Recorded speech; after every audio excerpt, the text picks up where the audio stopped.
Hey everyone, Sarah here. Welcome back to Never Out of Books. Sorry it's been so long, but life happens sometimes. I am better and doing well, and today I am coming at you with my February TBR. So I haven't posted my goals video yet for this year. That will be coming up probably after this video, but some things really haven't changed. I have similar goals to most booktubers, I think.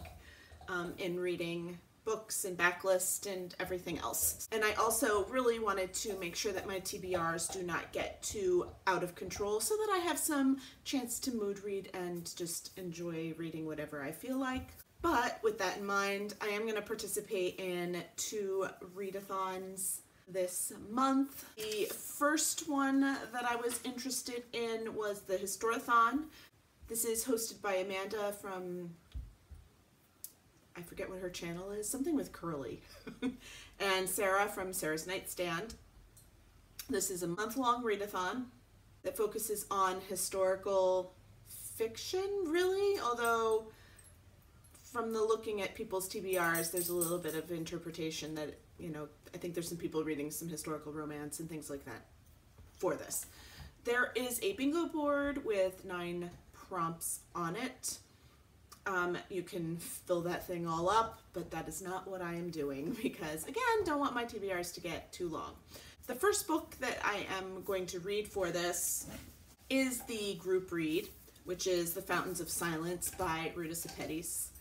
This is the middle tile on the bingo board. This fits the prompt, a time or event unfamiliar with. This is set in Spain in the 1950s, and honestly I don't even know much about Spain, much less the 1950s, so this definitely fits for that. It is a young adult book, so I'm assuming that there is a character under the age of 18, which I guess is technically a child.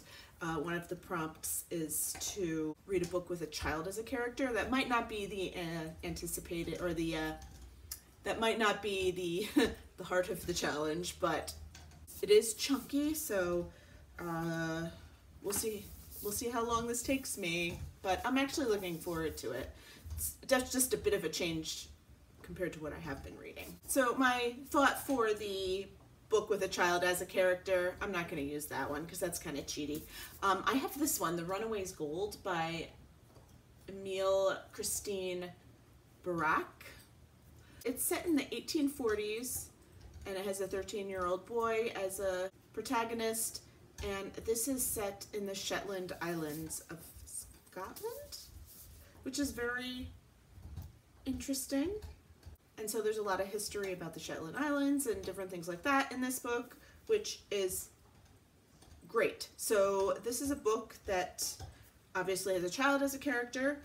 It's set before 1900. It's a place I'm unfamiliar with, not necessarily a time or event, but even the time period in the Shetland Islands, like, that's fits for this. And it's a book with a male on the cover, because that's a boy. Also would like to read Belgravia by Julian Fellows. This I've had on my shelf for a very long time. This is set in 1815, set at a very significant ball in history. I don't know how much farther it goes than that, but we will see. I've had this for a long time, want to read it. This has a male on the cover. It's set before 1900. It's an event I'm not hugely familiar with. And it does have a real historical person in it, I believe in the Duchess of Richmond. I should get a bingo between all of these books. So I have another book that could count toward this readathon as well, but I am going to be doing the Contemporaryathon for the first time as well. Now this one doesn't go for all of February. This is just the 10th through the 16th. It's hosted by Chelsea Darling Reads and 2 other booktubers. There are 7 challenges for this. But this first book meets the history challenges and meets a lot of these challenges. I'm just gonna have to read it during that week. And that is The Hand on the Wall by Maureen Johnson.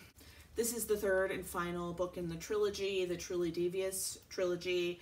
It is a mystery, and it has a dual timeline. That dual timeline is what makes it the historical for the Historathon prompt. For the Contemporaryathon, though, because there's a contemporary timeline and then a historical timeline in this book, this fits a book with green on the cover, quite obviously. An illustrated cover, because, you know, things are drawn on there. I believe it's diverse, although I will have to read it again. It's been a while since I've been in this world, a year.